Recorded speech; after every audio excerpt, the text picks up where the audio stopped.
కొద్ది కాసులిస్తానని కుబేరుణ్ణి ఒప్పించి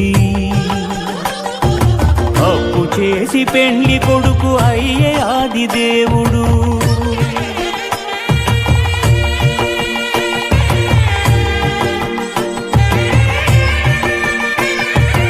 అంగరంగ వైభవమున అఖిల లోక సమక్షమున పద్మావతి పతి ఆయను పరంధాముడు. సకల సురలు ప్రార్థింపగ శ్రీదేవిని భూదేవిని యదను నిలుపుకున్నాడు వెంకటేశుడు. ఆపదముక్కుల వాడై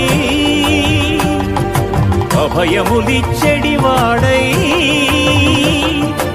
ఆపదముక్కుల వాడై అభయములిచ్చెడివాడై సప్తగిరుల వెలస